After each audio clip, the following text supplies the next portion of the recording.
Good morning बच्चों। आज हम पढ़ने जा रहे हैं विराम चिन्ह। विराम चिन्ह के अंतर्गत कोई वाक्य दिया जाएगा, इसमें उचित विराम चिन्ह लगाने होंगे।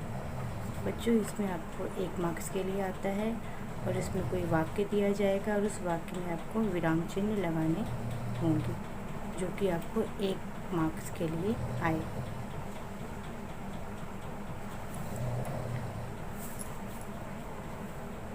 विराम का अर्थ है रुकना या विश्राम लेना। हम बातचीत करते समय अपनी बात पर बल देने के लिए या समझाने के लिए थोड़ी देर रुकते हैं। रुकने की इस प्रक्रिया को विराम कहते हैं। बच्चों, इसमें बताया गया है कि जब हम कोई बात बोलते हैं या उस बात को बोलने के लिए जब हम उसको बल देते हैं तो वहाँ पर विराम चिन्ह लगाए जाते हैं। लिखते समय इस प्रक्रिया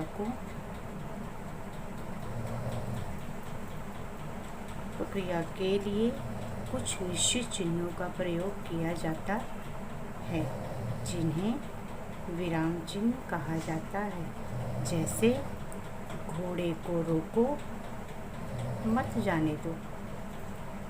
दूसरा वाक्य देखेंगे, घोड़े को रोको, मत जाने दो। इन दोनों वाक्यों में अलग अलग स्थान पर विराम चिन्ह लगाने से इनका भाव एक जैसा नहीं रहा। विराम चिन्हों के अनेक प्रकार होते हैं।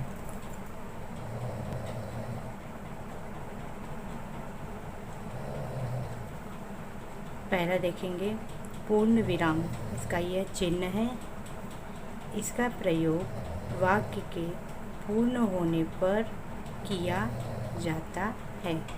जब कोई वाक्य हम लिखते हैं तो वाक्य जब हमारा पूरा हो जाता है तब इसका चिन्ह लगाया जाता है। जैसे दूध बेचना ज्ञान सिंह का धंधा नहीं था। ये हैं इनके चिन्ह। अब हम दूसरा देखेंगे अल्प विराम। अल्प विराम का यह चिन्ह है, जिसे इंग्लिश में कॉमा कहते हैं। पढ़ते अथवा लिखते समय थोड़ी देर रुकने के लिए इसका प्रयोग किया जाता है। जब हम कोई वाक्य बोल रहे हैं या लिख रहे हैं तो उस समय जब हम रुकते हैं तब यहाँ पर यह अल्प विराम लगाया जाता है। जैसे अरे हाँ, देखो, उमा से कह देना जरा करीने से आए।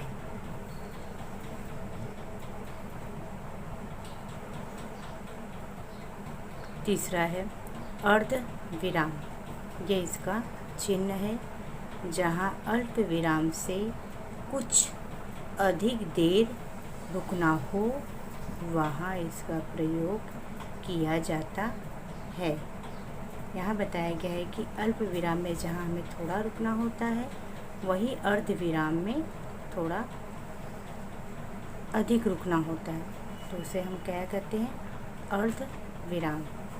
जैसे सभा सोसाइटियों में जाते हैं मगर चाहते हैं कि लड़की ज़्यादा पढ़ी लिखी ना हो। अब हम चौथा देखेंगे प्रश्न सूचक चिन्ह। ये इनका इसे कहते हैं क्वेश्चन मार्क। जिस वाक्य में कोई प्रश्न आदि हो वहाँ इसका प्रयोग किया जाता है। उदाहरण के तौर पर क्यों, कहाँ, कैसे। तो अब हम इसका एक उदाहरण देखेंगे। जैसे यह गाय क्या आप लोगों की है, तो में दिया है क्वेश्चन मार्क। पांचवा है योजक चिन्ह। इसका यह चिन्ह है, दो शब्दों को जोड़ने के लिए इसका प्रयोग किया जाता है। जैसे खुद पढ़े लिखे हैं, सभा सोसाइटियों में जाते हैं। पढ़े लिखे के बीच में जो चिन्ह दिया गया है उसे कहते हैं योजक चिन्ह। सभा और सोसाइटियों में जो चिन्ह दिया गया है बीच में उसे हम कहते हैं योजक चिन्ह। अब हम देखेंगे 6 विस्मय सूचक चिन्ह। ये इसका चिन्ह है जो कि अव्यय का एक प्रकार है। हर्ष, शोक, घृणा, विस्मय, भय आदि भाव को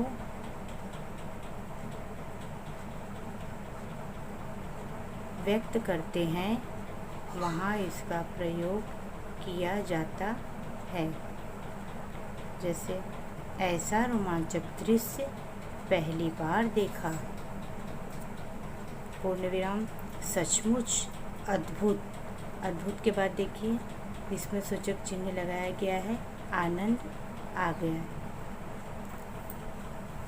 अब हम 7वां देखेंगे, गहरा उद्धरण चिन्ह। ये इसका चिन्ह है। किसी व्यक्ति के नाम, उपनाम या किसी पुस्तक का नाम लिखते समय इसका प्रयोग किया जाता है। जैसे सूर्यकांत त्रिपाठी निराला मुक्त छंद के प्रवर्तक थे। यहाँ देखिए निराला के यहाँ एक गहरा उद्धरण चिन्ह लगाया गया है। अब हम देखेंगे नंबर 8 दोहरा उद्धरण चिन्ह। ये इसका चिन्ह है जब किसी के कथन को ज्यों का त्यों लिखना हो, वहाँ इसका प्रयोग किया जाता है।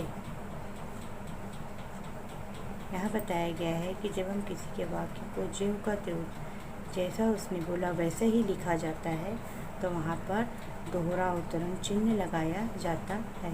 जैसे मैं पहले ही पूछ लेता वो क्या क्या लगेगा। यहाँ देखिए दोहरा उद्धरण चिन्ह लगाया गया है। अब 9वां है विवरण चिन्ह। ये इसका चिन्ह है जब किसी वाक्यांश के बारे में कुछ विस्तार से कहना हो या किसी पद की व्याख्या करनी हो तो इस चिन्ह का प्रयोग किया जाता है। जैसे विशेषण के निम्नलिखित भेद हैं। ये देखिए विवरण चिन्ह लगाया गया है। गुणवाचक, संख्यावाचक, परिमाणवाचक और सार्वनाम। अब हम 10वां देखेंगे कोष्टक चिन्ह। किसी इसका चिन्ह में है किसी पद का अर्थ प्रकट करने के लिए अथवा नाटकों में पात्र के भाव व्यक्त करने के लिए इस चिन्ह का प्रयोग किया जाता है। जैसे रामस्वरूप चौककर में क्या हुआ, कोष्टक चिन्ह। बिजनेस समझकर ये हुआ कोष्टक चिन्ह। ओह अच्छा अच्छा। अब है 11वां लाघव चिन्ह। लाघव में देखिए इसका चिन्ह है। जो शब्द बहुत प्रसिद्ध हो या जिसे बार बार लिखने की आवश्यकता पड़े उसका पहला अक्षर लिखकर आगे लाघव चिन्ह लगा देते हैं। जैसे पंडित के स्थान पर अब यहाँ पूरा पंडित शब्द ना लिखकर केवल पहला अक्षर लिखकर और वहाँ पर ये लाघव चिन्ह लगाया जाता है। जिला के स्थान पर जिला पूरा ना लिखकर जिला का पहला अक्षर लिखकर वहाँ पर लाघव चिन्ह लगाया जाता है। जैसे डॉक्टर के स्थान पर डॉक्टर पूरा ना लिखकर डॉक्टर का पहला अक्षर लिखकर उस पर यह लाघव चिन्ह लिख देते हैं। तो धन्यवाद। हमारी वीडियो यहीं पर समाप्त होती है।